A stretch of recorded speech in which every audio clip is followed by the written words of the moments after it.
گل ماشومانو، السلام علیکم ورحمت الله وبرکاته.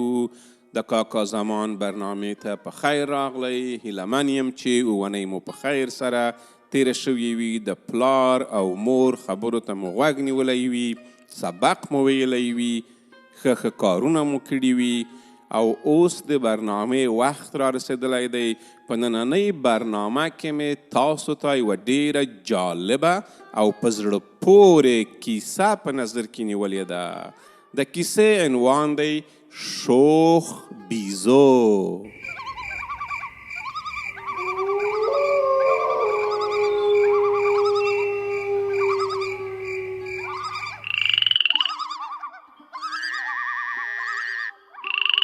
نو که چیرته تیار وی، راغونډ شئ رانږدې شئ، راځئ چې د شوخ بیزو کیسه واورو. سمه ده؟ شوخي مه کوئ، یو د بل نه داسې لږ فاصله ونیسئ، لږ یو د بل نه لرې کښېنئ. شاباس راغونډ شئ. آفرین. اوس به نو د شوخ بیزو کیسه واورو. په یو ځنګل کې یو وړوکي او زښت زیات شوخ بیزو ژوند کاوه. پلار او مور یې د ډېرې شوخۍ له لاسه تر سږمو یعنې پزو رسولي وو. هغوی هم له نازه پرې خیز نوم ایښی و. څه شی نوم یې په باندې ایښی و؟ خیز. نو په یاد ولرئ چې د بیزو نوم خیز دی.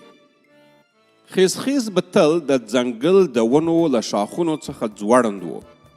کله به د شاخونو څوکو ته هم پورته کېده. مور او پلار به یې چې هر څومره ورته وویل، او خیزه راکوز شه، وبلویږي، خوږ به شې. خیز به د خپل پلار او مور خبر نه منله. یو سهار وختي کله چې د خیز پلار او مور د سهارنۍ په جوړولو بوخت وو او خیز ته یې پام نه و، هغه پټ د زردالیو ونې ته وخوت. د زردالیو ونه خورا زړه، ستره او لوړه وه. خیز چې خپل مور او پلار لیرې لیدلی وو، نو له ډېرې خوشحالۍ به یې لکه مست مرغۍ له یوه شاخ څخه بل شاخ ته ټوپونه وهل. هڅه یې کوله چې ځان د هسکو شاخونو د څوکو پخو زردالیو ته ورسوي. لمر له لوړو غرونو څخه هسک شوی و چې خیز پورته وکتل. د لمر د زرینو وړانګو رڼا ته یې د سرو زرو د لښتیو په څیر ژیړ زردالو ولیدل چې د تر ټولو لوړې او نازکې څانګې له غوږونو څخه ښکته ځوړند و. د هغه خوندورو زردالیو په لیدلو سره د خیز لاړې په خوله کې ډېرې شوې. شونډې په ژبه لمدې کړې. بیا یې د هغه ژیړو زردالیو په لور ورخیز کړل. څنګه یې چې پښې په هغه څانګه ولګېدې، کړه څانګه یې تر پښو لاندې ماته شوه.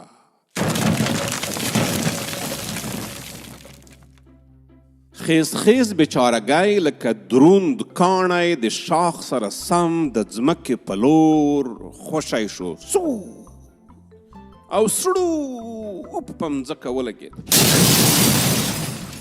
د مخ ښۍ پښه یې خړس تر خېټه لاندې ماته شوه. خیز د ډېر درد له لاسه په چیغو شو. په دې هم نه پوهېده چې څه پرې وشول. سخت بیریدلی و. همدا نارې یې وهلې، وی یادکې، وی مورکې، مړ شوم، وای پښه مې. مور او پلار یې چې د خیز د ژړا او انګولا غږ واورېد، سخت وارخطا شول. په ډیره بیړه او منډو د خپل زوی په لوري ورغلل.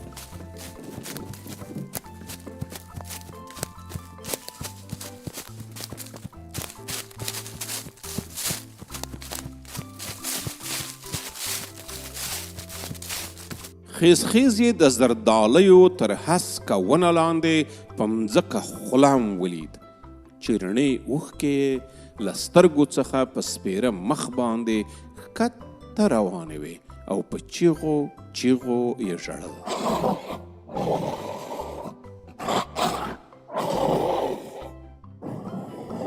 مور یې سم د لاسه خیز په غېږ کې ټینګ کړ.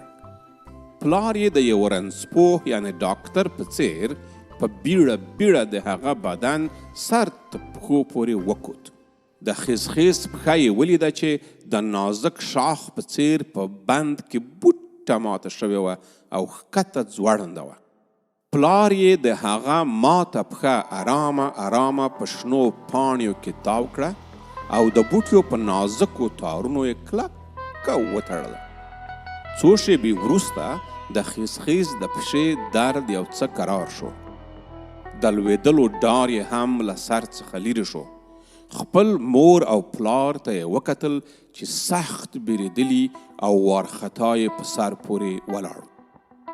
د خپل حالت او د مور او پلار په سترګو کې د هیرې او ډار په لیدلو سره سخت خفه شو. د سترګو اوښکې د چپې پښې د څټ په ویښتانو باندې وچې کړې. بیا یې خپل پلار او مور ته پورته وکتل او ویې ویل. خوږو ماشومانو پوهېږئ چې څه یې وویل؟ نو داسې یې وویل: پلار جانه، مور جانې، ما وبخئ، زه په خپل عمل باندې سخت پښیمان یم. دا ځل مې وبخئ، بیا به هیڅکله داسې کار ونه کړم چې تاسو پرې خفه او وارخطا شئ. له دې وروسته به ارومرو ستاسو نصیحتونو ته غوږ نیسم. کله چې مور او پلار د خیز خبرې واورېدې، هغه یې نور هم په غېږ کې ټینګ کړ او په ټنډه یې مچو. خیز چې د خپل پلار او مور مینه ولیده، بیا یې هیڅکله د خپل پلار او مور له خبرو څخه سرغړونه ونه کړه او په خپله وعده ټینګ پاتې شو. ګرانو ماشومانو، هیله من یم چې د خیز کیسه مو خوښه شوې وي او هوښ کوئ چې تاسو د خیز په څېر د خپلو پلرونو، مورانو او مشرانو له نصیحتونو څخه سرغړونه ونه کړئ. د خیز کیسه او زموږ خپرونه په همدې ځای باندې پای ته ورسېدله. تر بلې خپرونې پورې مو په لوی الله سپارم. خدای مو راته مل او ملګری شه. خو مخکې د دې نه چې ولاړ شئ، ما ته به یوه وعده راکوئ. هغه دغه ده چې تل به خپلو مشرانو، پلرونو او مورانو ته غوږ نیسئ. د سړک نه چې تېرېږئ، ښي اړخ او چپ اړخ ته به ګورئ. د موټرانو ته مخ به منډې نه وهئ چې ډېر خطرناک شوي دي. او درسونه به وایئ، سبقونه به وایئ او ښه خلک به اوسېږئ. خدای مو راته مل او ملګری شه. په بله برنامه کې به بیا هم سره ووینو. د خدای په امان.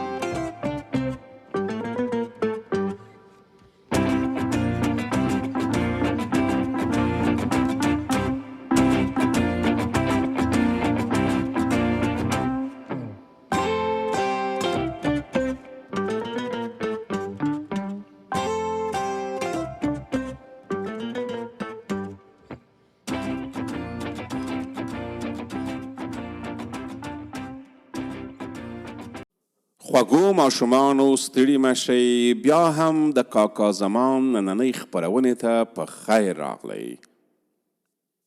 هیله من یم چې اونۍ مو سمه تېره شوې وي، ښه کارونه مو کړي وي، سبقونه، درسونه مو ویلي وي، ښوونځیونو ته تللي وئ، د مور او پلار سره مو مرسته کړې وي او د هغوی خبرو ته مو غوږ نیولی وي. کورني کارونه مو په ښه توګه ترسره کړي وي. په نننۍ خپرونه کې مو تاسو ته یوه ډیره په زړه پورې کیسه په نظر کې نیولې ده. د کیسې عنوان دی شبنم او یو وږی کونګری. که مو خوښوي نو راځئ چې په ګډه سره د شبنم او یو وږي کونګري کیسه واورو. هیله من یم چې تر پایه پورې دغه کیسې ته غوږ شئ او بیا یې له خپلو ملګرو، ټولګیوالو او خپلوانو سره شریکه کړئ.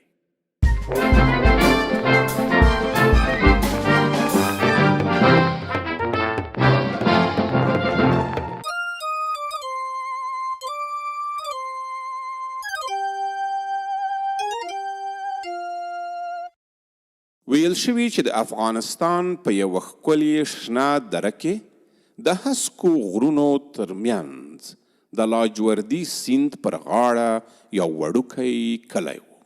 په دغه کلي کې یوه وړه نجلۍ اوسېدله چې شبنم نومېدله. هغې د خپل پلار، مور، خور او 2 کوچنیو ورونو او انا بیبي امینه سره ژوند کاوه. هغوی خپلې انا ته مورکه ویل. شبنم د خپل خور او ورونو څخه مشره وه. هغې له ژویو یعنی حیواناتو سره خورا ژوره مینه لرله. شبنم به تل وریو او وزګوړیو ته واښه ورکول او لوبې به یې ورسره کولې. یو سهار وختي د دوبي په تود موسم کې له لمر څرک سره سم شبنم له خپل خاورین کور څخه د بڼ په لور کوزه شوه. غوښتل یې چې د هسکو ونو څخه تازه توت وشکوي او بیا یې د ویالې په سړو اوبو کې ومینځي. کله چې د ویالې غاړې ته ورسېده، خوبړنې سترګې په یوه وړوکي سپېره رنګي کونګري باندې ولګېدې چې سخت ترېدلی، بیمار او خوارځواک پروت و. یاد کونګری دومره بېځانه و چې کړنجېدلی هم نشوی. کله چې شبنم هغه بېوزله ژوي ته نږدې شوه، کونګري هغې ته په ډېرو عاجزو او ترېدلیو سترګو وکتل. شبنم پوه شوه چې د کونګري حال بد دی. سم لاس یې په خپلو لاسونو کې له ځمکې څخه راپورته کړ. د یوې رنځپوهې یعنې ډاکټرې په څېر یې سر تر پښو پورې معاینه کړ، خو د هغه په بدن کې کوم ټپ او یا پرهر ونه لیدل، یعنې کوم زخم یې ونه لید. د شبنم انا یعنې مورکې به تل وري او وزګوړي ساتل، نو ځکه شبنم د ژویو له خوی سره عادت وه. بېله درنګه یې کونګری د ویالې غاړې ته یوړ. په خوله کې څو څاڅکې سړې اوبه نرمې وڅڅولې. شا او خوا یې وکتل، کوم بل ژوی یې ونه لید. شبنم پوه شوه چې مور یې دغه کونګری پرېښی دی. دا چې مور یې په کومه انګیزه خپل وړوکی ماشوم داسې بېځایه خوشی کړی دی، هغه نه پوهېدله. له اوبو ورکولو څخه وروسته شبنم هغه وړوکی کونګری د یوه تنکي ماشوم په څېر په خپله غېږ کې ټینګ کړ او د کور په لور یې منډه کړه. کونګری د مورکې مخ ته کېښود او په وارخطایۍ سره یې ورته وویل: مورکې په دغه مسکین څه شوي دي؟ دا مسکین ولې داسې دی؟ دا ولې داسې ضعیف دی؟ دا ولې داسې وږی او تږی دی؟ دا ولې داسې بیمار دی؟ مور یې چیرته ده؟ مورکې په ډېر غور سره هغه وړوکي کونګري ته وکتل او بیا یې شبنم ته په نرم اواز وویل: لورکې، مور به یې کوم ظالم وژلی وي. دا کونګری ډېر وږی او خوارځواکی دی. ژر شه شیدې ورکړه، ژر شه شیدې ورته ورکړه چې موړ شي، ځان ونیسي.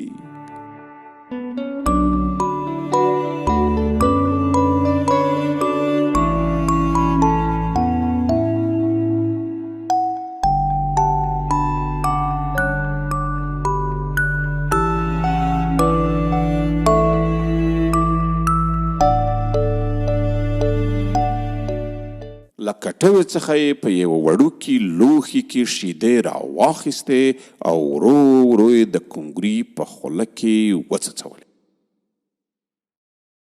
کونګري هم په بیړه بیړه او مزه مزه د شیدو په څټلو پیل وکړ.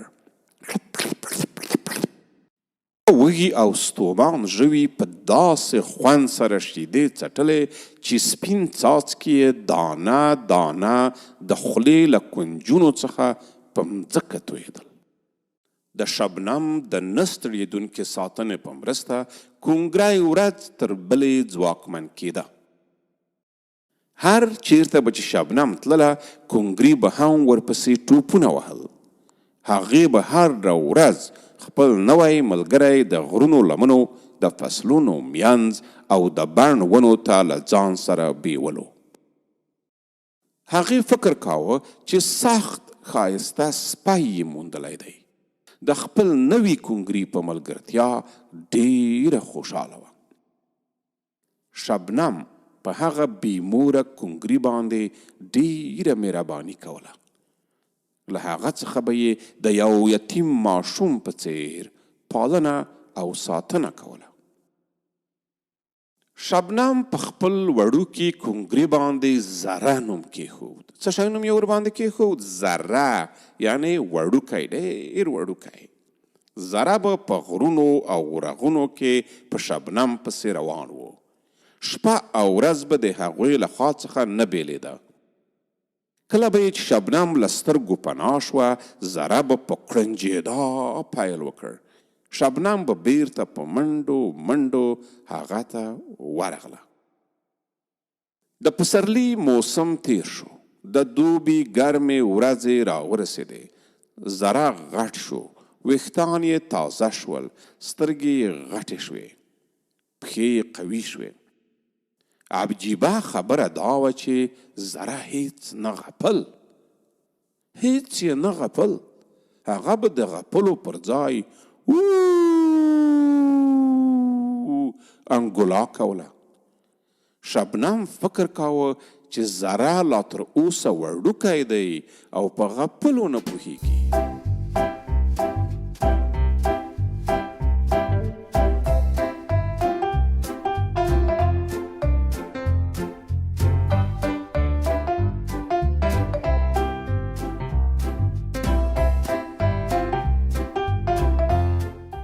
د دوبي د موسم په تیریدو او د مني په رارسېدو سره زره نور هم غټ او ځواکمن شو. کله به چې زره په شبنم ور ټوپ کړل شبنم به یې په ځمکه وغورځوله. شړوپ به یې شو. بیا به یې زره ته په ټوکه کې وویل: هی بې وفا، ته اوس ما څملوې؟ ته څومره ستر سړی شوې؟ بیا به یې زره ویښتانو راونیوه، هخوا دخوا ته به یې وخوځاوه او کړس کړس کړس به یې ورته وخندل.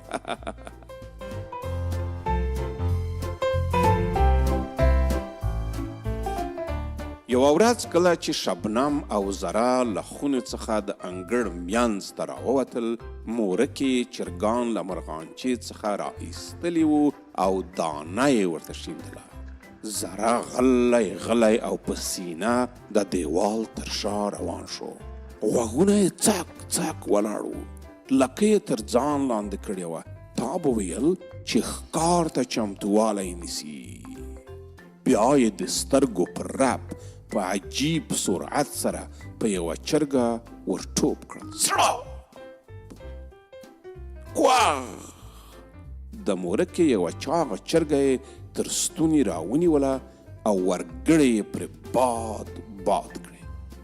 کله چې شبنم او د هغې مورکې د زره داسې وحشیانه خوی او د خوارې چرګې بې رحمه وژل کېدل ولیدل سخت خپه او حیران شول. هماغه و چې د شبنم مورکه پوه شوه چې زره سپی نه بلکې لیوه و. اوس پوه شوی ورباندې؟ زره سپی نه و، لیوه و.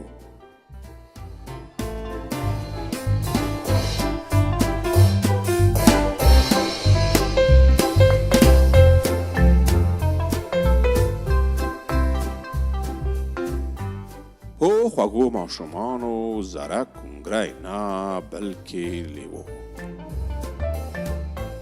شبنم ټول وخت له ځان سره لیوه ساتلی و. لیوه د زره د دغه وحشیانه عمل په کولو سره شبنم وپوهېده چې نور نشي کولی زره په کور کې وساتي. هغې په ډېر خفګان سره زره له کور څخه راوایست او د غرونو په خوا یعنې د لویدیځ په لور یې ورسره مخه کړه. هلته د یوې تپې په سر ودرېده. لاس یې د زره په سر باندې کېښود. د هغه په سترګو کې ژور ژور وکتل او ویې ویل. څه یې وویل؟ ګرانه زره، که څه هم زړه مې له تا څخه نه بیلیږي، خو ته یو لیوه یې. ته نور نشي کولی چې زموږ انسانانو ترمنځ واوسېږې، ځکه ستا ستوګنځی غرونه او رغونه دي. ته نشي کولی چې په کور او کلي کې ښکار وکړې. ته باید په پراخو درو او هسکو غرونو کې ژوند وکړې. خو یو قول را سره وکړه چې ما مه هېروه. کله کله زما خبر اخله. اوس د خدای مل او ملګری شه. د دغه خبرو په ویلو سره شبنم له زره څخه وروستی غېږ تاو کړه.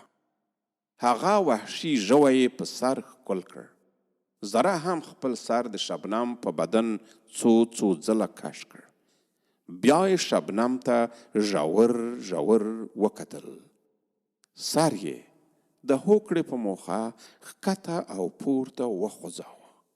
تا به ویل چې د شبنم په خبرو پوه شوی و. خپله لکه یې وښوروله او د غرونو په لور یې منډه کړه. تر ډېره ځایه یې شاته کتل. شبنم هماغلته ولاړه وه او د زره په جدایۍ کې په مخ باندې رڼې اوښکې روانې وې. ورو ورو زره د شبنم له سترګو څخه پناه شو. غرني شمال د شبنم ویښتانو ته په خپلو سړو ګوتو ناز ورکاوه. سارایي باد د شبنم اوښکې نرمې نرمې وچې کړې. هغې یوه ژوره ساه وایستله. په زړه کې د خوشحالۍ خوندوره نغمه پیل شوه. ناڅاپه وپوهېده چې د یوه وحشي ژوي ژوند یې ژغورلی دی. بیا یې له ځان سره وویل، په رښتیا هم چې زره د غرونو بچی دی او باید خپل هستوګنځي ته ولاړ شي. په کور کې د هغه وحشي ژوي ساتل نامناسب کار دی. د پاسنیو خبرو په ویلو سره یې په شونډو د سهار د ګل په څیر پراخه خندا خوره شوه او د کور په لور راوڅرخېده. په انګړ کې خپله انا ولیده چې لا هم د چرګې په ویر اخته وه. شبنم د خپلې انا په لیدلو سره مسکی شوه او له ځان سره یې وویل، ښه شو چې زره په مړه خېټه غرونو ته ستون شو. ګرانو ماشومانو، زموږ نننۍ خپرونه په همدې ځای باندې پای ته رسیږي. هیله من یم چې کیسه مو خوښه شوې وي. ستاسو لپاره ښه اوونۍ غواړم. خپل کارونه مو په وخت سره وکوئ. کورني کارونه مو په وخت سره وکوئ. سبقونه مو ووایئ. پلار او مور ته مو غوږ شئ. او تر ټولو اړینه د ما وروستۍ خبره همیشه شی ده. زما وروستۍ خبره همیش دغه ده چې کله چې د سړک نه هاخوا داخوا اوړئ، د ښي لاس او کیڼ لاس طرف ته وګورئ او بیا په ډېرې ارامۍ سره له سړک څخه تیر شئ. پام وکړئ چې موټر ډېر تیز او موټروانان ډېر بې پامه دي. ښه ژوند درته غواړم. الله مو مل شه. بلې خپرونې ته مو بیا هم هرکلی کوم. د خدای په امان خوږو ماشومانو.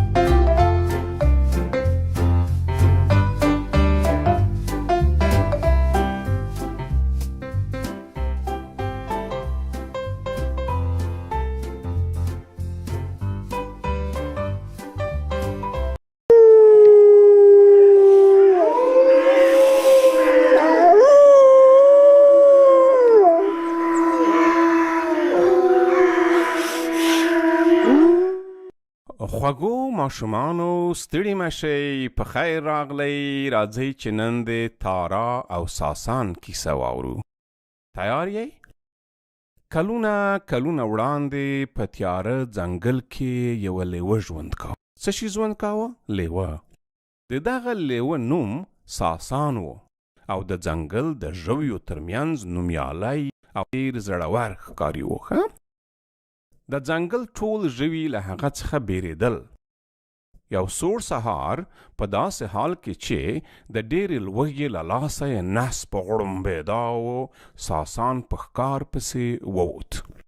د ځنګل په شمالي څنډه کې ناڅاپه له یوې هوسۍ او د هغې له 3 وریو سره مخامخ شو. د هوسۍ او د هغې د تنکیو وریو په لیدلو سره د ساسان سترګې سرې شوې، لکه یې ډانګه شوه، بدن یې ګرم او برید ته چمتو شو. د پنجو نوکان یې شاخ راووتل. په خپل فکر کې په هوسۍ او د هغې په وریو باندې د برید نقشه وایستل. د ونو تر شا پټ د ناخبره هوسیانو په لور وخوځېد. زړه یې د سینې په قفس کې ګړوپ ټکان کاوه. له خولې څخه یې روښانه لاړې په ځمکه څڅېدلې. سوکه هوسۍ او د هغې زامنو ته ورنږدې شو. د یوې سترې ونې تر بیخ لاندې د شا په پښو کېناست. همدا و چې د شمال له لوري د باد نرمه وږمه د سویل یعنی د جنوب په لوري وچلېده. د لیوه د لاړو بوی د هوسۍ او د هغې د وریو په دماغونو باندې ننوت. هوسۍ خپلې پښې په زوره په مځکه ووهلې. سر یې هسک ونیو، غوږونه یې سیده کړل، خپل وری یې ځان ته راغونډ کړل او 4 واړه د شمال په لور نیغ ودرېدل. هوسۍ او د هغې وریو ساسان نشوی لیدلی، خو هغه دوی تر څار لاندې نیولي وو. که څه هم وړوکي وری بیریدلی وو، خو مور یې سخته په ویره کې وه، ځکه هغه پوهېدله چې دښمن به له یو لوري په دوی باندې ناببره برید کوي یا ناڅاپه برید کوي. ساسان هوسۍ او د هغه تنکیو زامنو ته ځیر وکتل. ناڅاپه یې د معصومو وریو په سترګو کې د مرګوني ډار نښې ولیدې. خپل خالي نس او بېساري لوږې ته یې وکتل. بیا یې په هوسۍ او د هغې په 3 وریو باندې زړه وسو. که څه هم نس یې له ډېرې لوږې څخه غړمبېده، خو ساسان ژوره ساه وایستله او له ځان سره یې د لیوه په ژبه وویل: که چیرته یې مور وخورم، زامن به یې یتیمان شي، او که یې وری وخورم، مور به یې بوره شي. بیا یې خپلې سترګې اسمان ته ونیولې او انګولا یې وکوله. د دې پر ځای چې په هوسۍ او د هغې په 3 وریو باندې حمله وکړي، نرم هغوی ته ورنږدې شو. هوسۍ له ډېرې ویرې په خپل ځای میخ پاتې وه. د ساسان په لیدلو سره د هوسۍ وری د خپلې مور تر خېټه لاندې ننوتل. د هوسۍ په لور د ساسان نرم خوځښت هغه حیرانه کړې وه.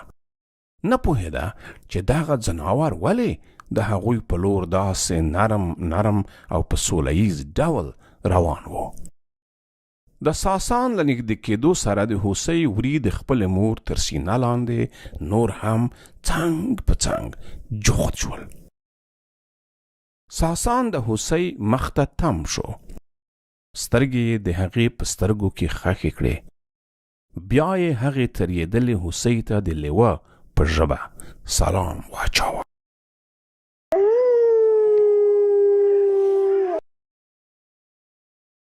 او ورته ویې ویل: مه بیریږئ، زه تاسو ته په سوله کې راغلی یم. زما نوم ساسان دی. زه تاسو نه خورم. د ساسان د نوم په اورېدلو سره د هوسۍ ویښتان شاخ شاخ ودرېدل او څو پچې وکړې، ځکه هوسۍ د ساسان د ځواک او چلونو اوازې اورېدلې وې. په داسې حال کې چې لاړې په ستونې کې بندې وې، ساسان ته یې په لړزېدلي غږ د هغه د سلام ځواب د هوسۍ په ژبه ورکړ او په لړزېدلي اواز یې ورته وویل: زما نوم تارا دی، دغه درې وري زما زامن دي، دغه تور او سپین رنګی رام نومیږي، دغه چې ټول رنګ یې ژیړ خو پښې تورې دي سام دی، او دغه بل چې تک سپین ډنګر او تر ټولو شوخ دی شام نوم لري. خدای ته وګوره ساسان صاحب، زما زامن ما خوره، که خورې نو ما وخوره. کله چې تارا ساسان ته د خپل خوراک خبرې وکړې، وري پوه شول چې د دوی او مور ژوندونه یې له جدي خطر سره مخامخ دي. ساسان په نرم آواز تارا ته وویل: نه نه نه، ما بیریږئ، زه هیڅوک نه خورم، نه تا خورم، نه رام سام او وړوکی شام خورم. دا چې تاسو مې وبیرولی ما وبخئ. له دې وروسته په دغه تیاره ځنګل کې ته زما خور او ستا زامن زما دینی خوریونه دي.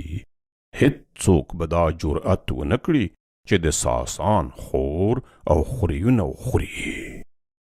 ما ته اجازه راکړئ چې زه تاسو څلور واړه په ژبه وڅټم. هر کله چې د دغه ځنګل نور ښکاریان تاسو ته نږدې شي، زما د لاړو بوی به پرې ولګېږي او له تاسو څخه به وتښتي. تارا ډېر ژر له ساسان سره هوکړه یعنې موافقه وکړه.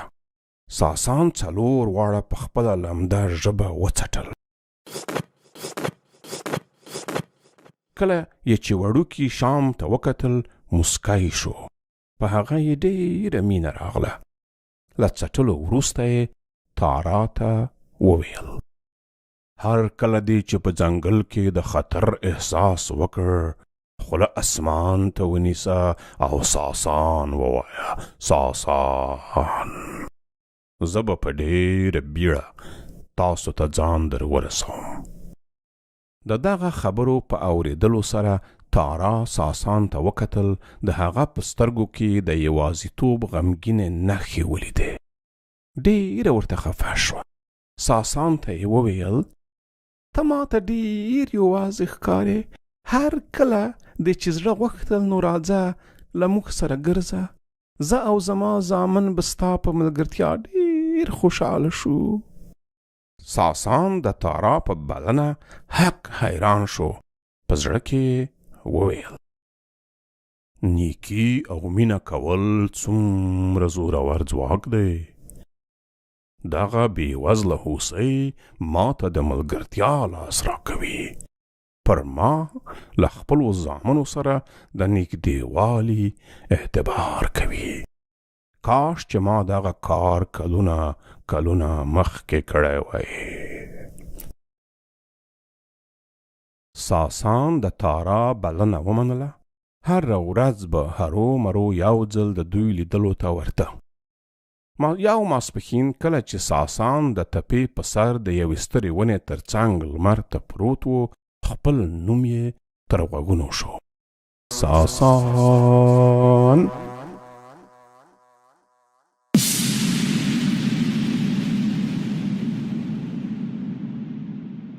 پوه شو چې تارا او د هغې زامن په خطر کې دي.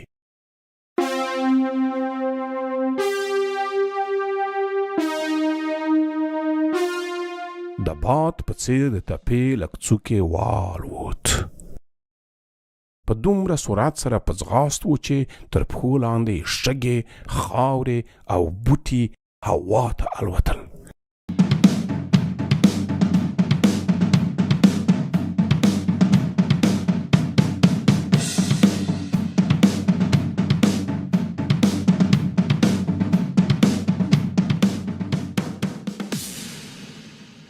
اوږده ویښتان یې د توپاني سمندر د څپو په څیر باد هاخوا داخوا اړول.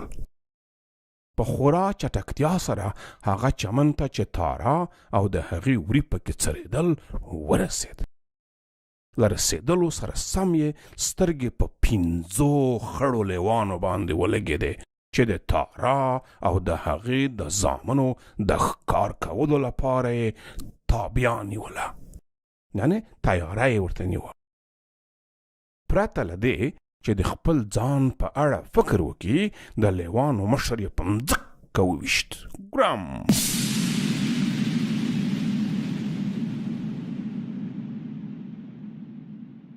بیا یې د هغه په سینه باندې دواړه پنجې کېښودلې، په داسې حال کې چې ګرمې خولې یې له بدن څخه په پراته لیوه باندې څڅېدلې. په لوړ اواز یې د لیوانو په ژبه ورته وویل: دغه هوسۍ تارا نومیږي. تارا زما دیني خور ده. دا 3 وري د هغې زامن دي. د هغوی نومونه رام، سام او شام دي. هیڅوک نشي کولی چې زما په ژوند هغوی ته زیان ورسوي. که چیرته تیار وې نو لومړی به له ما سره مقابله کوې او بیا به تارا او د هغې زامن خورې. په یاد ولرئ چې زما نوم ساسان دی. ساسان. کله چې لیوانو د ساسان نوم واورید، غوږونه یې څک او لکه یې ډانګې شوې. له یو او بل سره وغړمبېدل. د لیوانو مشر چې لا هم په مځکه پروت و، ساسان ته وکتل او ورته ویې ویل: ساسان صاحب، موږ وبخه. زما نوم پاسان دی. زه د دغه ډلې مشر یم.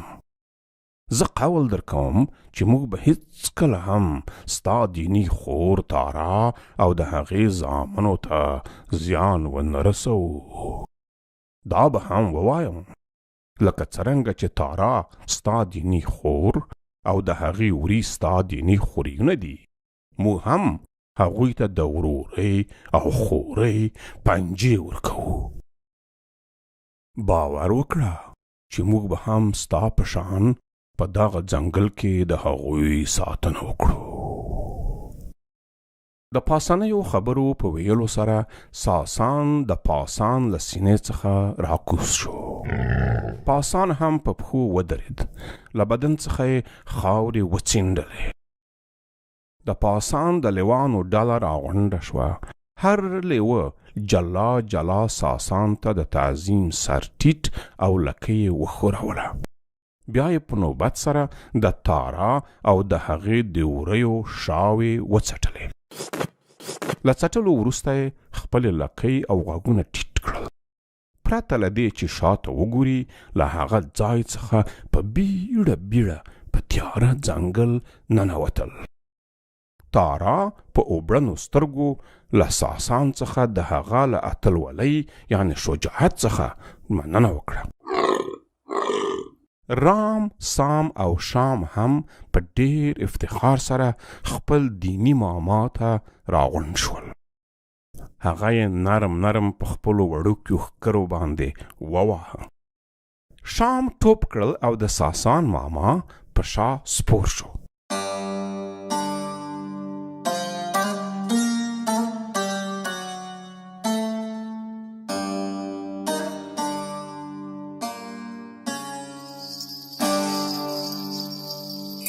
ساسان، تارا، رام، سام او شام د مرګ تر ورځې پورې یو له بل سره ملګري پاتې شول. د پاسان ډله بیا هیڅکله هم د تارا او د هغې د زامنو پلو ته را نغله.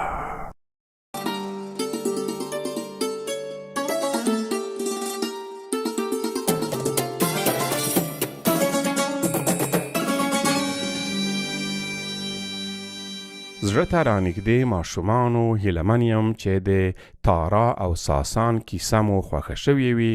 بیا هم زما سره اوسئ. زه غواړم چې تاسو ته نورې په زړه پورې کیسې هم وولولم او هیله یم چې تاسو واورئ او پند ترېنه واخلئ. الله مو مل او ملګری شه، یو له بل سره مینه وکړئ. د خدای په امان.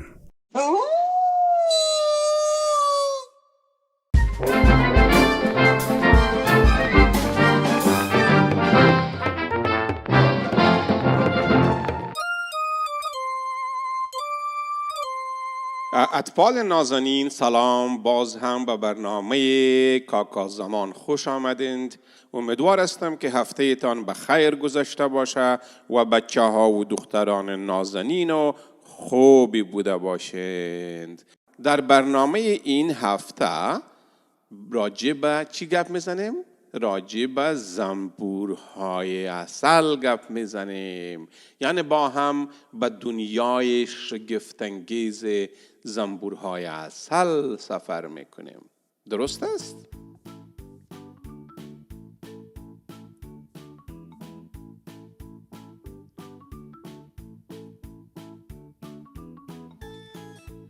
آیا برای سفر به دنیای شگفت‌انگیز زنبور عسل آماده هستید؟ گلهای کاکا پیش بیایید و دور کاکا زمان حلقه بزنید. کمی از همدیگر فاصله داشته باشید و دنیای زیبای زنبورهای عسل را به آرامی گوش کنید. باید بفهمید که کاکا زمان شما را بسیار زیاد دوست داره، چون شما بسیار بچه ها و دختران نازنین و مهربان هستید. امیدوارم که هفته تان به خیر گذشته باشد و به گپ‌های پدر جان و مادر جانتان گوش گرفته باشید و کارهای خوبی را انجام داده باشید.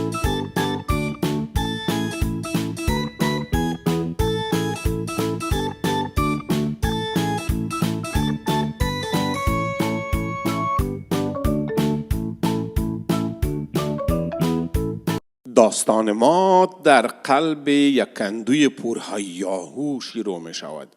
تصور کنید یک شهر زنبور پر از کار و کوشش و تلاش. زنبورهای عسل به 3 گروه تقسیم می شوند. به چند گروه؟ به 3 گروه. کدام هستند و 3 گروه ها؟ حال براتون تشریح می کنم. اول ملکه.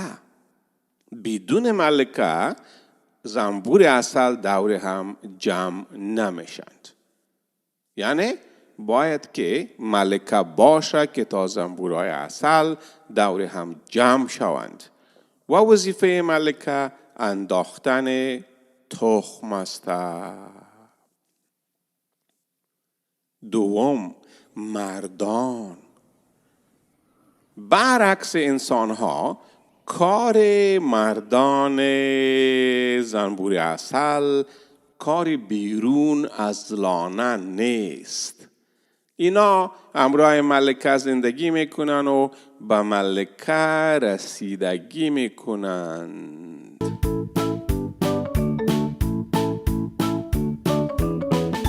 سوم زنان یا زنبورهای کارگر. زنبورهای زن یا زنبورهای کارگر طوری که از نامش معلوم است مشغول جمع‌آوری شیره از گلها، ساختن و سرد کردن خانه زنبور، پاک کردن خانه، رسیدن به ملکه و نگهداری از زنبورهای نوزاد است.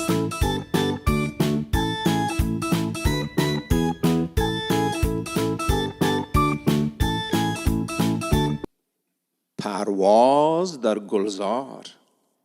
آیا می دانستید که زنبورهای عسل باغبانان فوق‌العاده خوب هستند؟ آنها از گل به گل پرواز می کنند و شیره را جمع‌آوری می کنند. این یک ماموریت بسیار مهم برای زنبورها است که گرد افشانی نام دارد. یعنی زنبورها گرد یا لقا را از یک بوته به بوته دیگر میبرد. گرد افشانی به گیاهان کمک میکند تا رشد کنند و میوه و دانه تولید کنند.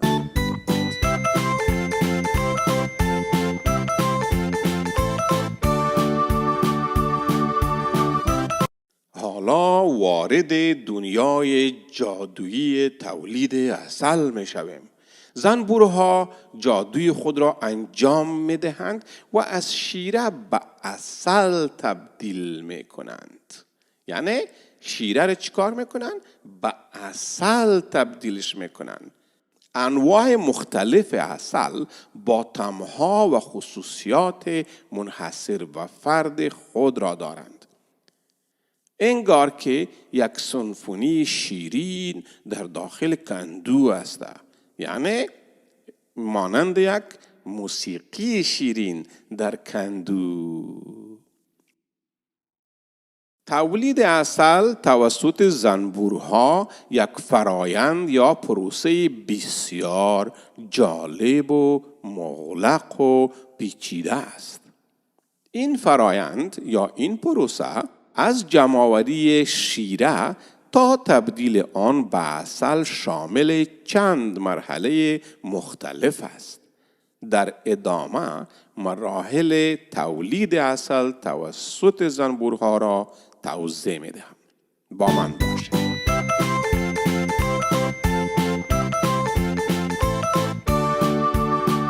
جمع‌آوری شیره. زنبورها از گل شیره را جمع‌آوری می‌کنند. شیره یک مایع شیرین و آبگین است که توسط گلها ایجاد می‌شود و انواع مختلف از قند و مواد مغذی دارد. بعض وقت دیده باشین که در روی گلها و یا در روی برگها یک چیز مثل قند وارد دیده میشه. بسیار تیره و شیرین و چسبناک است. و نمور شیره میگن. تبدیل شیره به شهد. زنبورها شیره را به کندو می آورند و در سلولهای شکل گلهای کوچک می ریزند. در اینجا آنها شیره را تبدیل به شهد می کنند. این فرایند شامل بخش از آب شیره و تغییر ساختار قندهای موجود در شیره به قند عسلی است. تخلیه و نگهداری.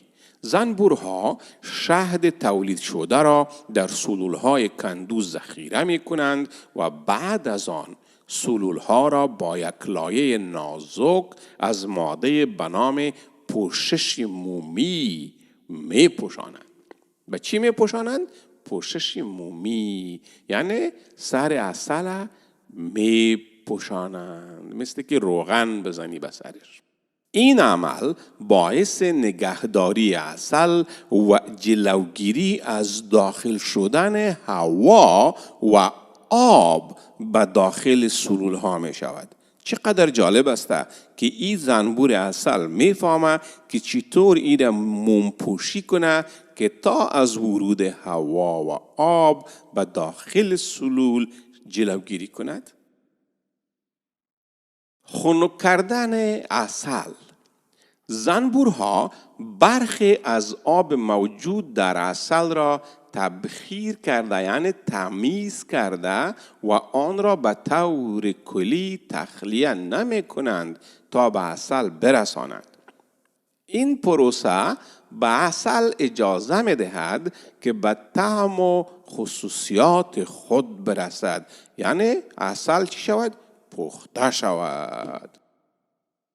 وقتی که زنبورها معتقد شوند که عسل آماده است، کشاورزان یا دهقانان عسل به نام عسلبرها یا مراقبین عسل را از کندو جمع‌آوری می کنند.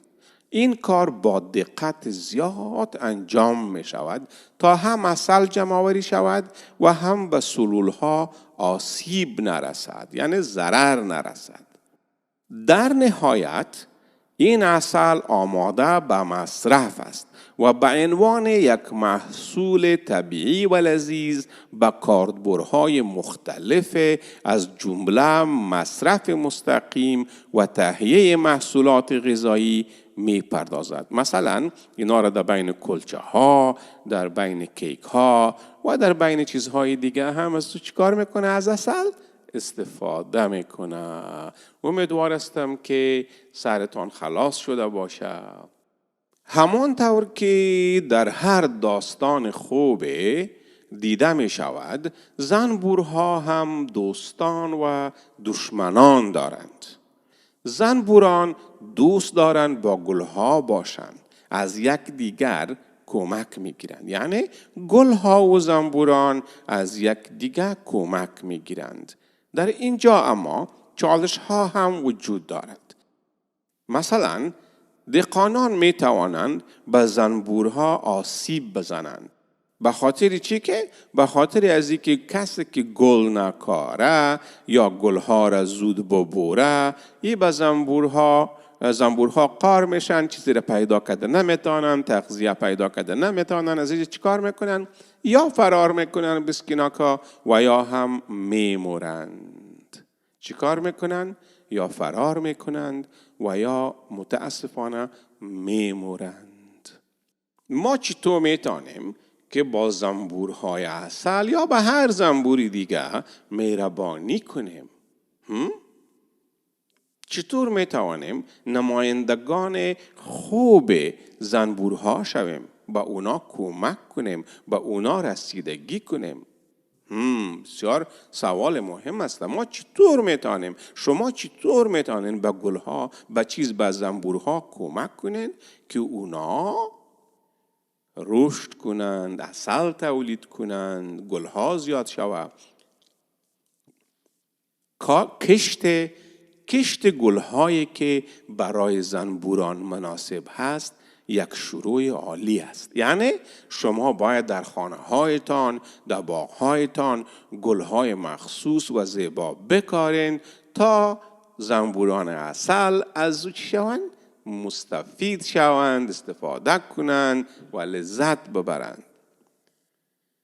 وقتی که شما گل میکارین، یک نشانه خوشامدگویی برای دوستان زنبور ما است. یعنی ما به زنبور میگیم بفرمایین، بیاین، جایتان آماده است، غذایتان آماده است، ما برایتان گل کاشته. این اقدامات کوچک میتواند در حفاظت از دوستان زنبور ما مهم و مؤثر باشد. امیدوار هستم که شما نازنینان پدر و مادرتان بگوین که گل بکارند و شما هم همراهشان کمک شوید. اطفال نازنین و مهربانم، برنامه امروزی دنیای شگفت‌انگیز زنبورهای عسل در همین جا به پایان میرسد. امیدوارم از یادگیری درباره این موجودات شگفت‌انگیز و زیبا لذت برده باشید. این برنامه زیبا را با دوستان خود شریک سازید و بیایید همگی نمایندگان خوب زنبورها و پرندگان شویم. تا برنامه بعد کنجکاو بمانید. شما را به خداوند یکتا می سپارم. امیدوار هستم که هفته خوب پیشی رو داشته باشین، درس بخوانین، زحمت بکشین، به پدر و مادرتان گوش کنین و هوش کنین. وقتی که از سرک عبور میکنین، وقتی که از سرک تیر میشین، این طرف او طرف سعی کنین که دیدن که موتر نیست باز تیر شوین، به خاطر که موترها بسیار تیز و بسیار خطرناک شده و مردم هم متاسفانه سعی نمیکنه، توجه نمیکنه و اطفال نازنین ما را میزنند. بنابراین باید بسیار احتیاط کنین. شما را دوست دارم، به خداوند می سپارمتان. الله یار و مددگارتان باشه. خدا حافظ.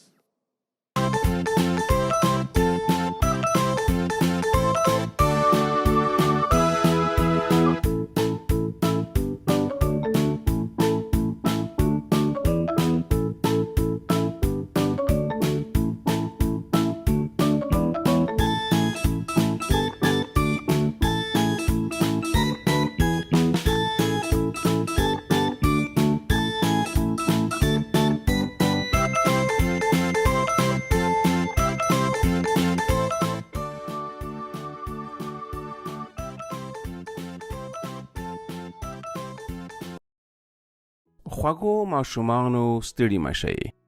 غواړم چې نن تاسو ته د موږکستان کیسه ووایم. هیله من یم چې تر پایه پورې زما ملتیا وکړئ. موږکستان. د سانسان د تورو غرونو تر شا دوې پاچاهۍ وې. یوه موږکستان او بله پیشکستان نومېدله. لکه څنګه چې له نومونو څخه روښانه ده، په موږکستان کې موږکان او په پیشکستان کې پشیان اوسېدل. د موږکستان د پاچاهانو سلسله ډېره کمزورې وه. د نوموړي هېواد وګړي ډېر بې اتفاقه او خاین وو. تل به یې له یو او بل سره ضد وو. هو، د موږکستان وګړیو به تل د حکومت کولو او قدرت نیولو په سر جګړه کوله. هر وګړي داسې ګمان کاوه چې دای باید پادشاه شي. هیڅ چا د بل چا پوهه او هوښیاري نه منله. په دغه غرني هېواد کې تل پوره بې عدالتي روانه وه. د موږکستان د وګړیو بې اتفاقۍ او یو له بل سره بد سلوک د پیشکستان حاکمانو ته فرصت ورکړی و تر څو راشي او د موږکستان وګړي ښکار کړي او خپلې وږې خېټې ورباندې مړې کړي. نم نم نم. کلونه کلونه موږکان د تورو پشیانو د دسیسو ښکار وو. د موږکستان ځینو چارواکو او مشرانو به هم د خپلو هېوادوالو د وژلو په موخه له پشیانو سره مرسته کوله. د موږکستان وګړي نه پوهېدل چې څه وکړي. تل به یې لاسونه اسمان ته نیولي وو او دعا به یې کوله چې ګوندې خدای له دغه قسم خوړلي دښمن څخه خلاص کړي. کله به چې ژمی تیر شو، پشیانو به په موږکستان باندې برید وکړ. زرګونه موږکان به یې د مرګ کندې ته وغورځول. ځینې موږکان به نورو هېوادونو ته وتښتېدل او ځینې نور به په غرونو او رغونو کې پټ شول. یو کال په موږکستان کې یو هوښیار موږک راپورته شو. دغه موږک چې نوم یې بام شاه و، د موږکستان پادشاه وټاکل شو. نوم یې څه شی و؟ بام شاه. بام شاه ډیر یو حلیم او عادل پادشاه و. هغه ډیر ژر د خپل هېواد په وګړیو باندې ډیر ګران شو. بام شاه هم له خپل هېواد او هېوادوالو سره لیونۍ مینه لرله. یوه ورځ د مني په شپو کې چې د پشیانو بریدونه تم شوي وو، یعنې درېدلي وو، او د موږکستان ملت د خپلو مړیو په ویر اخته وو، بام شاه په پټه د خپلې پادشاهۍ ژمن او هوښیار مشران او مشرانې یوه خوندي ځای ته د مشورې لپاره راوبله. له دغه پټې بلنې څخه یې موخه دا وه چې د پیشکستان چارواکي د دوی په پلانونو خبر نشي. د جرګې ګډون کوونکو ته یې د خپل هېواد د خونړي تاریخ او اوسنیو زړه ښکونکو پیښو کیسه وویله. بیا یې د تالار له مشرانو څخه د خپل هېواد او خلکو د ژغورنې لارې چارې وغوښتلې. یوه سپین سري موږکه چې د سر او ملا ویښتان یې سپین او غاښونه یې لوېدلي وو، له بام شاه څخه د خبرو کولو اجازه وغوښته. پادشاه هم هغې ته په ورین تندي اجازه ورکړه. په داسې حال کې چې د سترګو زیر یې خورا کمزوری و، په پښو کې د تګ ځواک نه و، لاسونه یې د مني د ژیړو پاڼیو په څېر رېږدېدل او ملا یې کوپه وه. سپین سري موږکه د سټیج په لور روانه شوه. یوې ځوانې موږکې چې د هغې حالت ولید، په بیړه یې تر لاسو ونیوله او سټیج ته یې بدرګه کړه. سپین سرې مشره په تالار کې ناستو نورو مشرانو ته مخامخ ودرېده او بیا یې په خبرو پیل وکړ. د لوی او بخونکي خدای په نامه او زموږ د عادل پادشاه صاحب بام شاه او ستاسو معززو مشرانو په اجازه. زما نوم سپینکی دی.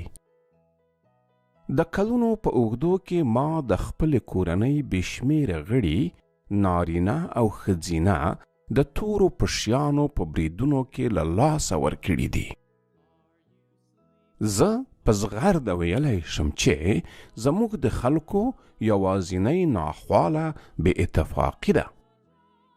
زما وړاندیز دا دی چې لومړی باید خپل منځي جاسوسان را پیدا کړو او هغوی د ابدیت بازار ته ولیږو، تر څو دغه د لستوني ماران بیا هیڅکله هم موږکستان ته خیانت ونه کړي. کار به اهل کار ته وسپارو، چریکي قطعه به تنظیم کړو او د پسرلي په وخت به دښمن ته تیاری ونیسو. ښځې او سړیان به اوږه په اوږه د خپل هیواد دفاع ته چمتو کړو. لکه څرنګه چې تاسو پوهیږئ دښمن هر کال هغه وخت په موږ برید کوي چې ونې پاڼې وکړي او فصلونه شنه شي. ډار د ماتې سبب ګرځي. د موږکستان وګړي باید په یوه اواز د تورو پشیانو په مقابل کې ودرېږي. زموږ د ښکلي هېواد شعار باید وحدت او ورورولي وي. زموږ د ښکلي هېواد شعار باید څه شی وي؟ وحدت او ورورولي وي. سپین سرې سپینکۍ پاسنۍ خبرې په خورا خوندورو احساساتو وکړې او بیا یې په ټوخي پیل وکړ. په زوره وټوخېده. په تالار کې یو ځوان د اوبو ګیلاس را واخیست او په بیړه یې سپین سرې سپینکۍ ته ورکړ. د اوبو له څښلو وروسته یې ټوخی آرام شو. د ټوخي له آرامېدو وروسته یې له هغه ځوان څخه مننه وکړه. د پادشاه او تالار له مېلمنو څخه یې بخښنه وغوښته او خپلو خبرو ته یې ادامه ورکړه. زما بل وړاندیز دا دی هر هغه څوک چې په موږکستان کې بې اتفاقي اچوي باید په ابدي بند محکوم شي. د ښځو حقونه باید په بشپړ ډول ورکړل شي. د هغوی له عقل څخه باید ګټه پورته شي. د خبرو په پای کې له پادشاه او نورو حاضرینو څخه مننه وکړه او د خپل هیواد د پرمختګ او اتفاق غوښتونکې شوه. د سپین سرې سپینکۍ خبرو ته د تالار حاضرینو په زوره چکچکې وکړې. سپین سرې سپینکۍ سوکه له سټیج څخه راکوزه شوه او په خپله څوکۍ باندې کېناسته. د سپین سرې سپینکۍ خوندورو خبرو په بام شاه او د تالار په مشرانو سخت اغیز وکړ. ټول مشران د هغې سپین سرې له خبرو سره موافق شول. بام شاه د ولس د مشرانو بشپړ ملاتړ ترلاسه کړ. د دغه پټې جرګې له ختم وروسته بام شاه خپل وزیران وټاکل، یعنی کابینه یې جوړه کړه. هر وزیر یې ژمن او ولسي کس و. په وزیرانو کې 6 تکړه ښځې او 6 تکړه نارینه وګمارل. عسکري ستر جنرال یې شام مقرر کړ. عسکري ستر جنرال یې څوک مقرر کړ ماشومانو؟ شام یې مقرر کړ. بیا یې ټولو وزیرانو او جنرالانو ته د راز ساتلو قسم ورکړ، یعنی چې خپل رازونه به د خپل هیواد رازونه به پردیو ته نه وایي. ستر جنرال شام خپل ژمن جنرالان را غونډ کړل، چریکي، سرحدي، استخباراتي او ضربتي قطعې په پټه کې جوړې کړې. د عسکري قطعاتو ټول تمرینات به د شپې کېدل، تر څو د دښمن جاسوسان ورباندې خبر نشي. د اوبو رسولو په بهانه ژور خندقونه وکیندل، تر څو د برید په مهال تور پشیان پکې حصار کړي. د سرحدي ځواک سرتیریو د موږکستان ټولې لارې، سیندونه، غرونه او دښتې تر څار لاندې ونیولې. پلان یې داسې جوړ کړ چې د پشکستان د هر تور پشي لپاره یې 25 ځوان او تکړه موږکان وګمارل چې د برید په وخت کې په حمله وکړي. ژمی تیر شو، ونو پاڼې وکړې، فصلونه شنه شول. د پشکستان وږي او خونخوار پشیان د موږکستان په لوري مارش شول. بم بم بم بم بم بم بم بم بم بم. خو دا ځل حالت بدل و. مخکې له دې چې تور پشیان د برید تابیا ونیسي، چریکي قطعاتو چې له نرو او ښځو موږکانو څخه تنظیم شوي وو، د تورو پشیانو په لیکو باندې ناڅاپي بریدونه پیل کړل. پشیان یې ښه سم وکوغول، میاو میاو میاو میاو میاو میاو. بیا ضربتي ځواکونو د پشیانو په تمځایونو یرغلونه پیل کړل. تور پشیان یې تار او مار کړل. د پشیانو اعلی قمندان ستر جنرال تورماتور یې سره له نورو جنرالانو ژوندي ونیول. څوک یې ونیول؟ ستر جنرال تورماتور یې سره له نورو جنرالانو څنګه وکړل؟ ژوندي یې ونیول. موږکستان آزاد شو. ستر جنرال شام صاحب د ملي قهرمان لقب واخیست. سپین سر یې سپینکۍ د ملت انا ونومول شوه. په موږکستان کې ابدي سوله راغله. تورو پشیانو بیا هیڅکله هم په موږکستان باندې د برید زړه ښه نه کړ. د موږکستان وګړیو د اتفاق خوند ولید او بیا هیڅکله هم به اتفاقه نشول. خوږو ماشومانو، هیلهمن یم چې د موږکستان په زړه پورې کیسه مو خوښه شوې وي، او که چیرته مو دغه کیسه خوښه شوې وي نو زما یوټیوب کانال ته سبسکرایب شئ تر څو نورې خوندورې کیسې هم واورئ. اوس مو په الله پاک سپارم. خدای مو مل او ملګری شه او یو له بل سره مینه او محبت وکړئ. د خدای پامان.